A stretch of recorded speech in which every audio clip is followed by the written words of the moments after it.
तुम सा प्रियतम मिल जाए तो गीत अमर पद पा जाएंगे।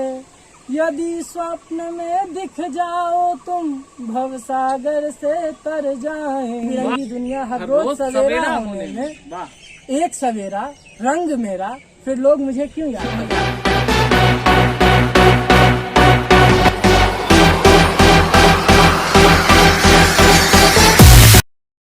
दोस्तों, साहित्यकारों से साक्षात्कार का एपिसोड नंबर 5 में हम आज पहुंचे हैं पूर्णिया स्थित जनता चौक के ध्रुव उद्यान पार्क और यहाँ पे रूबरू हो रहे हैं। हमारे बीच एक ऐसे नए साहित्यकार हैं, ऐसे नए युवा साहित्यकार हैं जिनकी लोकप्रियता आज पूर्णिया की इस पावन धरती पर सिर्फ बोलती ही नहीं बल्कि दिखती भी है। उनके कार्यों से ही उनकी पहचान स्थापित हुई है। मैं बात कर रहा हूँ पूर्णिया की इस पावन धरती से आशुतोष कुमार दुबे जी का। सर, सबसे पहले मैं आपका यहाँ स्वागत करता हूँ अपने इस साहित्य आजकल के मंच पर। मैं अभिनंदन करता हूँ। नमस्ते, आपका भी। आपने मुझे मौका दिया, शुक्रिया। आप अपने मंचों पर, तो इसके लिए आपका बहुत बहुत धन्यवाद। शुक्रिया। दोस्तों, आज जो हमारे बीच हैं नए साहित्यकार हैं, युवा पीढ़ी को मार्गदर्शन कराने वाले एक ऐसे साहित्यकार हैं जिनकी पहचान आज किसी से छुपी हुई नहीं है। ये अपने शैक्षणिक जीवन में जब ये अपने विश्वविद्यालय में थे तो छात्र संघ के चुनाव में भारी मतों से विजयी हुए। विभिन्न तमाम संगठनों के माध्यम से लगातार ये सम्मानित होते रहे। आज हम सुनेंगे साहित्यकारों से साक्षात्कार के एपिसोड नंबर 5 में आशुतोष कुमार दुबे जी को। और मैं चाहूंगा कि मैं जो इनका परिचय अपने मुख से दिया हूँ, यह परिचय बहुत ही अल्प होगी और मैं उनसे ही जानने का कोशिश करूंगा कि आशुतोष कुमार दुबे जी, आप अपना परिचय अवश्य हमारे या आप अपने तमाम चाहने वालों को अपने ही मुख से दें। नमस्ते, मेरा नाम आशुतोष है और आपको ये बता ही चुके हैं कि मैं विश्वविद्यालय का चुनाव लड़ा था और जीता भी था। बिल्कुल। और उसके बाद मैं शिक्षा के क्षेत्र में कुछ काम करने का प्रयास है। एक गुरुकुल प्रकल्प का कल्पना है जिसके लिए प्रयासरत हम लोग की पूरी टीम है। और एक परिचय और है जिसके लिए मुझे गर्व महसूस होता है कि मैं एक रामायण स्वाध्याय होता है उसका सदस्य हूँ। हाँ, बहुत खुशी की बात है। हमारे सनातन संस्कृति में 3 चीज अनिवार्य बताया गया है। एक तो संध्या वंदन, दूसरा है स्वाध्याय और तीसरा है जप। तो मैं उन 3 में से एक का सदस्य हूँ, इसका मुझे गर्व होता है। और हर काली मंदिर के पास पूर्णिया सिटी में एक शिव मंदिर है, वहाँ पर हर रोज कुछ युवा मिलकर जो है रामायण का स्वाध्याय करते हैं। उससे पहले गीता का स्वाध्याय हुआ। बहुत खुशी की बात है। उसका सदस्य होने का मुझे गर्व है। और भारतीय शिक्षण मंडल एक संगठन है जिसका पूर्णिया में कल्पना है कि गुरुकुल की स्थापना हो और उसके लिए भी हम लोग प्रयासरत हैं। और विशेष इतना ही परिचय है। बस 2 संघर्ष में जुड़े हुए हैं, दोनों में सफलता मिलेगी, ऐसा आप लोग का आशीर्वाद और ईश्वर की कृपा रहेगी। दोस्तों, मैं हरिकृष्ण प्रकाश और आप देख रहे हैं साहित्य आजकल। साहित्य आजकल के द्वारा लगातार साहित्यकारों से साक्षात्कार का एपिसोड जारी है और इस एपिसोड के माध्यम से हमारा उद्देश्य होता है कि पूर्णिया ही नहीं, देश के किसी भी कोना में अगर साहित्यकार हैं तो उन तमाम साहित्यकारों की उनकी बातें जन जन तक पहुंचाऊं और तमाम देश के ऐसे युवा जो आज के समाज में कहीं ना कहीं अलग अलग चीजों में व्यस्त रहते हैं और अपनी दिनचर्या को भूलकर, अपनी सभ्यता संस्कृति को भूलकर अलग अलग चीजों में लगे रहते हैं, उनको भी साहित्यिक जीवन की ओर लौटाकर मोड़ पाऊं, उनको भी साहित्यिक चीजों से लगाव कर पाऊं। तो दोस्तों, अगर अभी तक हमारे इस चैनल पर नए हैं, सब्सक्राइब नहीं किए हैं तो नीचे सब्सक्राइब का एक लाल बटन है, जरूर सब्सक्राइब कर ले। साथ ही साथ यदि आप साक्षात्कार देना चाहते हैं तो डिस्प्ले पर जो शो कर रहा है आप इस नंबर पर व्हाट्सएप कर संपर्क कर सकते हैं। चलिए, मैं आशुतोष जी से अब जानना चाहता हूं वह बात जो हमारे दर्शक आप सुनना चाह रहे हैं। बिल्कुल आशुतोष जी, आपके साहित्यिक जीवन की सफर के बारे जानने से पहले मैं चाहूंगा कि एकदम फटाफट एक आप कविता प्रस्तुत करें ताकि दर्शक जो आपको सुन रहे हैं, आपको चाहने वाले हैं, उनका मन प्रफुल्लित हो जाए। जी बिल्कुल, एक मुक्तक है, मैं आप लोगों के बीच स्वागत है। स्वागत है। तो क्या है, प्रेम किससे होना चाहिए, ये सबसे महत्वपूर्ण बात है। प्रेम किससे होना चाहिए, वाह क्या बात है। प्रेम जो है जीवन का शाश्वत सत्य है। बिल्कुल, ये होना ही है। जीवन में जो भी सत्य है उसमें प्रेम है और मृत्यु है, इसके अलावा कुछ भी जीवन में नहीं रखा हुआ है। तो मेरी कुछ पंक्तियां हैं कि प्रेम किससे होना चाहिए, स्वागत है, और कौन मुक्ति दे सकता है, दोनों को मिला के एक मुक्तक है, आप सुनिएगा कि तुम सा प्रियतम मिल जाए तो आहा। गीत अमर पद पा जाएंगे। यदि स्वप्न में दिख जाओ तुम भवसागर से तर जाएंगे। वाह वाह वाह। यदि स्वप्न में दिख जाओ तुम भवसागर से तर जाएंगे। चरणामृत से निकली गंगा सब पापों को हरने वाली। चरणामृत से निकली गंगा सब पापों को हरने वाली। अधरामृत यदि मिल जाए तो गीत अमर पद पा जाएंगे। बहुत सुंदर, बहुत खूब। अधरामृत यदि मिल जाए तो वैकुंठ परम पद पा जाएंगे।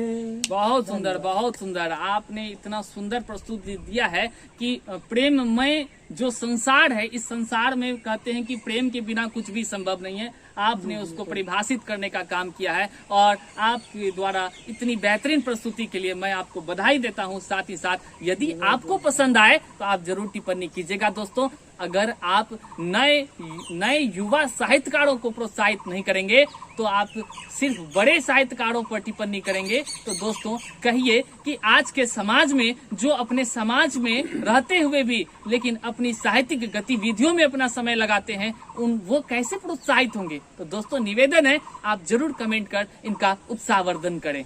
चलिए, मैं अब बात करता हूं आशुतोष कुमार दुबे जी से कि सर, आप जो है कि अपने शैक्षणिक क्रम में आप जरूर शिक्षा प्राप्त कर रहे होंगे और उस क्रम में आप दिन रात एक करके शिक्षा ग्रहण करने का काम कर रहे होंगे।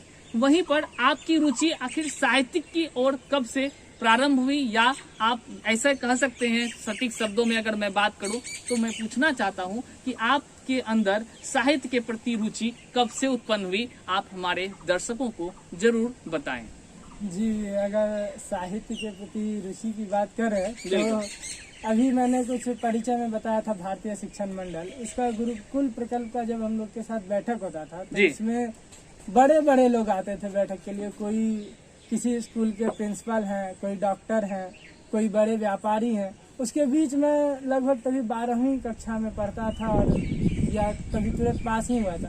तो मैं छोटा सा, मेरा बात कौन सुनेगा, उतना बड़ा बड़ा के बीच। सही बात है। हाँ। तो 2-3 बैठक में जाने के बाद लगा कि अपना बात रखना है तो कुछ उपाय लगाना चाहिए। अगर कुछ बोलेंगे तो अच्छा लगेगा, तो हम लिख के ले जाने लगे। बिल्कुल। तो उसी में कुछ पंक्ति बनी शिक्षा के विषय में। पहला कविता तो बहुत साधारण था, संगठित हो हिंदू सारा, समर्थ बने भारत हमारा। हाँ। ऐसा कुछ करके था। उसके बाद यात्रा आगे बढ़ी और सबका प्रोत्साहन मिला।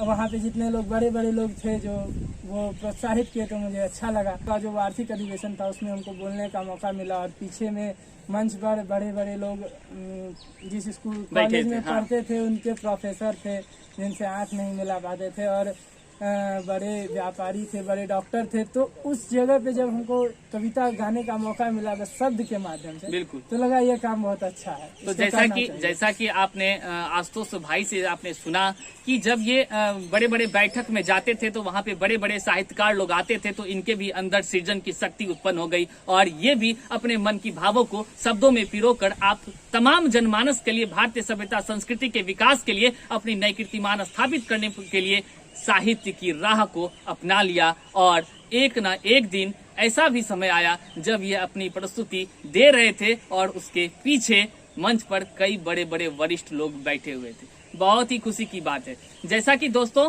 आप अभी तक देख रहे हैं साहित्य आजकल, और यह साहित्यकारों का अपना एक साहित्यिक मंच है। तो दोस्तों सब्सक्राइब अवश्य कर लीजिएगा। चलिए, मैं बात करता हूं आशुतोष दुबे जी से कि आप पूर्णिया की इस पावन धरती के विषय में ऐसा कुछ जानकारी दे सकते हैं जिनसे कि आप प्रेरणा लिए हो साहित्यिक क्षेत्रों के लिए।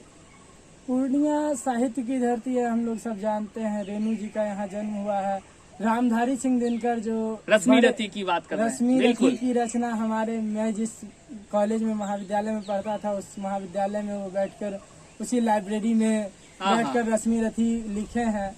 और यहाँ पे सुधांशु जी हैं, और अभी अभी एक हम लोगों के मार्गदर्शक जो भोलानाथ आलोक जी थे उनका। तो इन सभी का सानिध्य पाने के बाद और इन सभी का जीवनी पढ़ने के बाद लगता है कि हाँ ये पूर्णिया जो है सृजन की धरती है। और वहीं से हम सबों को भी प्रेरणा मिलती है। मिलती दोस्तों, इन्होंने दो बड़े हस्तियों का नाम लिया है। एक नाम लिया है सुधांशु जी। बिल्कुल दोस्तों, मैं आपको एक जानकारी दे दूं कि आप यदि सुधांशु जी के द्वारा स्थापित सुधांशु कला मंच के बारे में जानना चाहते हैं तो ऊपर आई बटन में यहाँ पे आपको कला भवन पूर्णिया का वीडियो लगा हुआ है, आप जरूर आई बटन पे क्लिक करके आप देख सकते हैं, नहीं तो डिस्क्रिप्शन बॉक्स में वहाँ दे दी गई है, आप देखिए, आप तब समझेंगे यह पूर्णिया साहित्यकारों की भूमि क्यों कही जाती है। सुधांशु जी ने कितने परिश्रम करके पूर्णिया की इस पावन धरती पर कला भवन पूर्णिया का आयोजन किया है या स्थापित किया है कह दें, और उसके निमित्त आज तक जो भी साहित्यिक कार्यक्रम हो या तमाम कार्यक्रम जिससे कि भारतीय सभ्यता संस्कृति की विकास हो, ऐसे तमाम कार्यक्रम का उद्गम स्थल का ले या वहीं पर होनी होती है। तो दोस्तों बड़ी बात है। और दूसरा इन्होंने जो नाम लिया है वो नाम लिया है भोलानाथ आलोक। अब मैं उनको ये कह सकता हूँ कि भोलानाथ आलोक अब हम लोगों के लिए एक देवतुल ही हो गए। सोचिए कि देवतुल हो गए, क्योंकि आज हम सभी युवा पीढ़ी हैं। हम, मेरा उम्र जो भी आप देख पा रहे हैं सामने है, हम जैसे बच्चों के साथ यदि 94-92 साल के व्यक्ति यह कहे कि तुम युवा तभी युवा हो जब तुम मेरी राह पर चलना सीख लो या तुम मेरे कंधों पर हाथ रखकर आगे बढ़ना सीख लो, तुम यदि मुझसे आगे बढ़ने लगोगे तो मैं अपने आप को बुजुर्ग साबित कर लूंगा, तब मैं कहूंगा मैं बूढ़ा हूँ, वरना तुम बूढ़े हो मैं जवान हूँ। उनका ये कथन था। क्या कथन? ऐसे बड़े मतलब कि इन लोगों से हम लोग इतने प्रेरित हुए कि आज हमारे बीच वो नहीं रहे। हम लोगों के लिए एक ऐसा क्षति है जिसको पूरा नहीं किया जा सकता है साहित्यिक समाज में। चलिए दोस्तों, मैं आगे आशुतोष दुबे जी से जानना चाहता हूं कि आप ऐसा कोई स्वर्णिम पल आप दोस्तों के बीच साझा करें। आपके मित्र देख रहे होंगे, उनको ये चाहत होगी कि आज आशुतोष जी साहित्यकारों से साक्षात्कार के एपिसोड 5 में आए हुए हैं, तो उनके अंदर वो जो बात छुपी हुई है, साहित्यिक बातें, उनसे निकाल कर जरा सा सुन ले। तो उन तमाम मित्रों के तरफ से मैं आपके अंदर से निकालना चाह रहा हूँ कुरेद करके कि वह एक ऐसा स्वर्णिम पल आप साझा करें अपने मित्रों से जो आपको लगा हो वाकई हम अगर साहित्य के क्षेत्र में ना होते तो आज ये सुखद पल हमको एहसास ना हुआ होता। ये तो ऐसा कोई पल?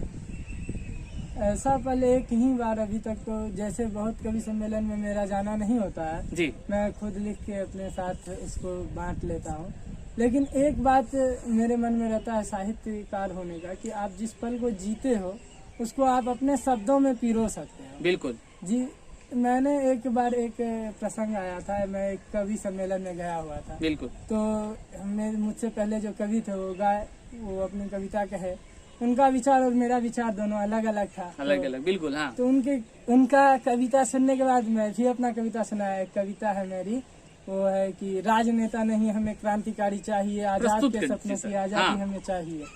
फिर से एक बार। हाँ। राजनेता नहीं हमें क्रांतिकारी चाहिए, आजाद के सपनों की आजादी हमें चाहिए। वाह वाह वाह। विखंड नहीं हमें अखंड भारत चाहिए। वाह, बहुत सुंदर। फिर एक क्रांति का वसंत हमें चाहिए, राजनेता नहीं हमें क्रांतिकारी चाहिए। और इससे गजब एक इसका जो अगला बंद है उसमें और खुल के आएगा कि सिंधु की पावन भूमि को किस मुंह से तुमने दान किया, आजाद के सपनों को तुमने समझौतों में मार दिया, आजादी मिली हमें वीरों के बलिदानों से, फिर क्यों इतिहास सजाया तुमने खादी और गुलाबों से। गजब, क्यों इतिहास सजाया तुमने खादी और गुलाबों से। जो जीवित थे वही नायक हैं, जो शहीद हुए वे कहाँ गए। मैं पूछता हूँ तुमसे आजाद हमारे कहाँ गए, मैं पूछता हूँ तुमसे आजाद हमारे कहाँ गए। और मैं जैसे ही ये कविता गाकर उतर रहा था तो वो जो कवि थे बहुत वरिष्ठ हैं पूर्णिया के, लेकिन हम उनको पहचानते नहीं थे पहली बार। अब वो मेरे ऊपर पूरा बिदक गए और उसके बाद डांटने लगे हमको, तुम यही सब गाता है, इससे क्या होगा, ये तो समाज को बर्बाद करेगा। हम बोले हम तो सही बोले, हम कहाँ गलत बोले। अब हम भी तभी नए थे तो हमको गुस्सा चढ़ा, हम मंच के पीछे गए और 4 पंक्ति लिखे कि कविताएं कवियों के मन का दर्पण है। बिल्कुल बिल्कुल। कविताएं कवियों के मन का दर्पण है, उनके प्रेम विरह का तर्पण है। बिल्कुल। आपको लगता है वो शब्दों से खेलते हैं, सच पूछिए वो अपने मन की भावनाओं को लिखते हैं। वाह, बहुत सच पूछिए अपने मन की भावनाओं को लिखते हैं। तो मैंने ये लिखा और तुरंत जाकर के मंच संचालक महोदय से बोला 2 मिनट और चाहिए। और जाके बोल दिया। वाह, तो बहुत सुंदर। उनको जब हम अपने शब्दों के माध्यम से दिए तो वो जानकार आदमी है वो खुश हो गए।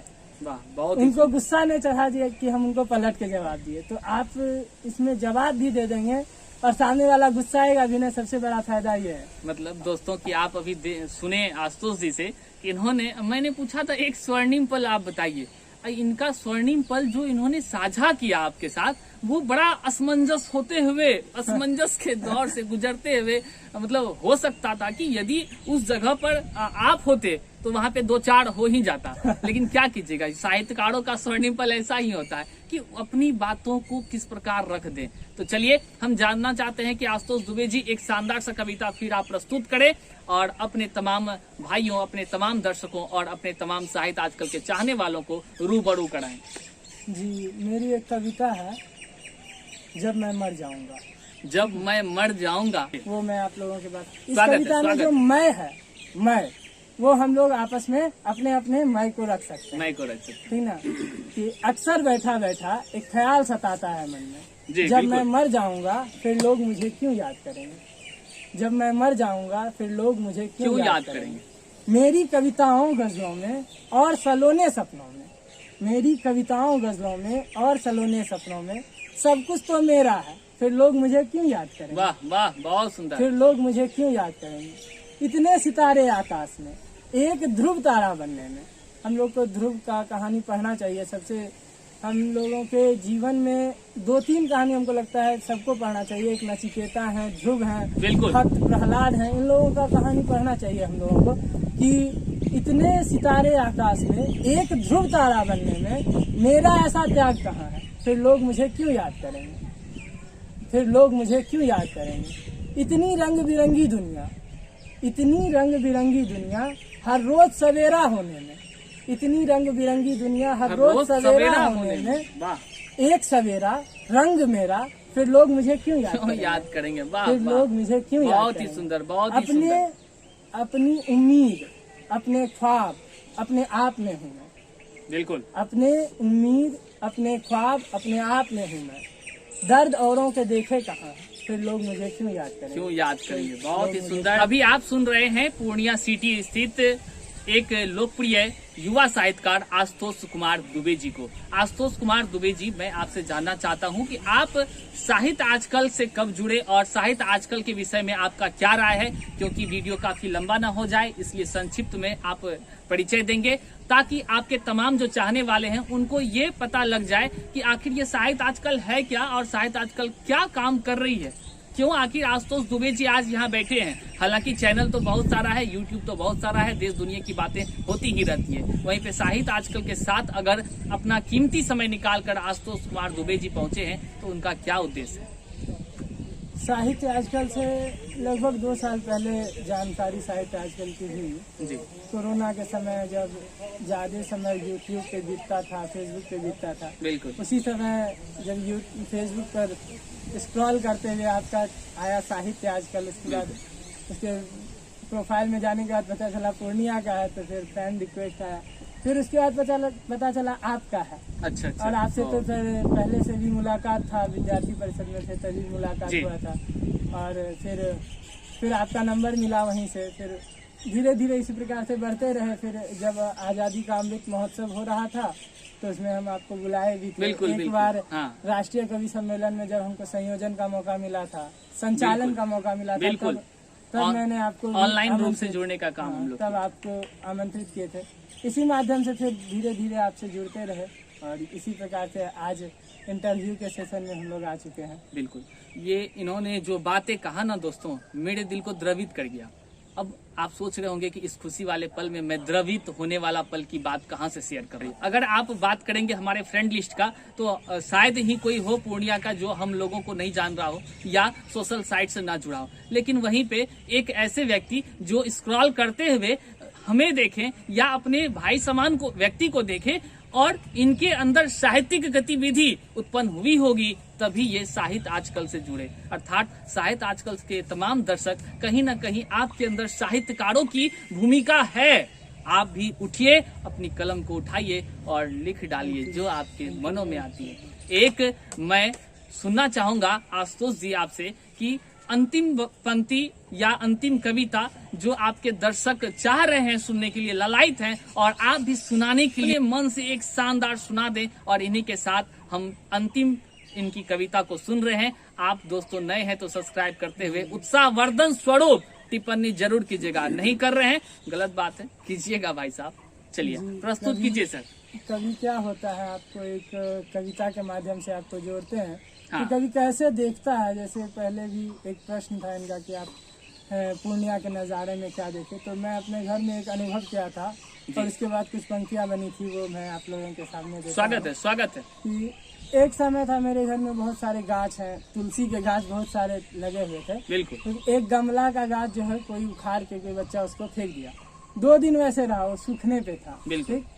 अब देखिए भाग्य कब बदल जाता है। आप इस प्रेरक प्रसंग से आप अपने जीवन को तौल सकते हैं। आज का दौर डिप्रेशन का दौर है, अवसाद का दौर है। बिल्कुल सही इसमें बात। एक मोटिवेशन कहानी आप छोटे छोटे उदाहरणों से ले सकते हैं। तो जब वो तुलसी का पौधा 2-3 दिन तक गिरा हुआ था, तो मैं भी बहुत व्यस्त था इधर उधर। तो फिर 2-3 दिन बाद मैंने उसको एक उठाकर एक बड़ा सा गमला, जो सब छोटा सा गमला था, उसको उठा के बड़ा सा गमला में लगा दिया और वो तुलसी का पौधा बहुत हरा भरा हो गया।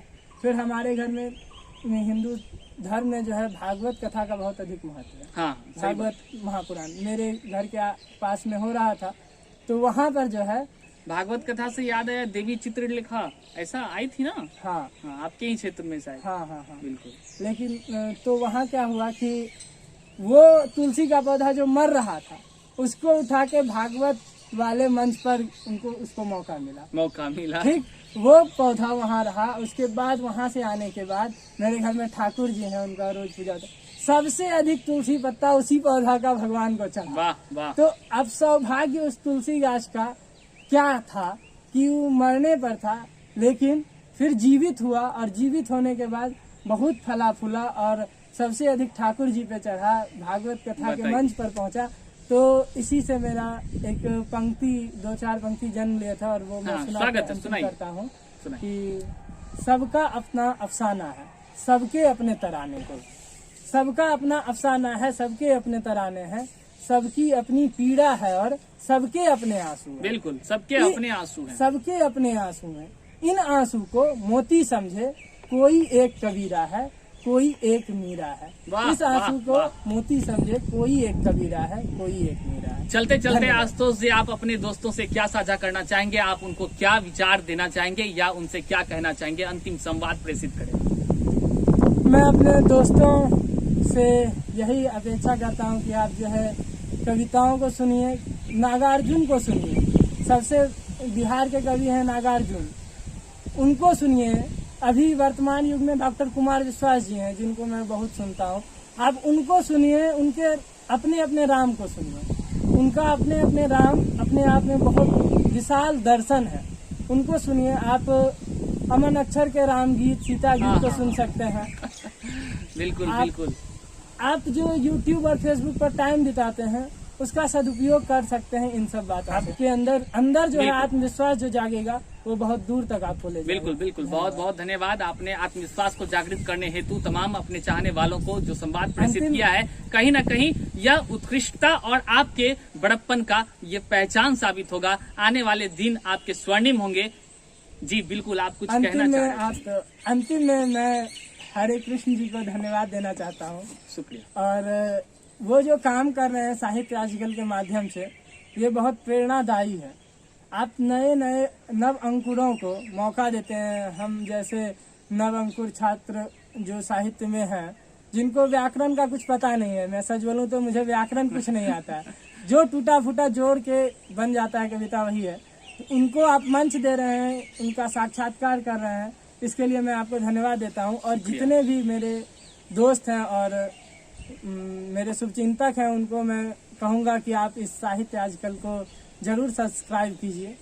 एक साहित्य को बढ़ाना बहुत जरूरी है, क्योंकि हमारे ग्रंथ में चाहे आदि कवि वाल्मीकि जी हो जो रामायण लिखे, फिर तुलसीदास जी जो सारा युद्ध भारत हार गया, लेकिन एक बार जब तुलसी ने रामायण लिखा तो सारा युद्ध वो लोग हारते चले गए।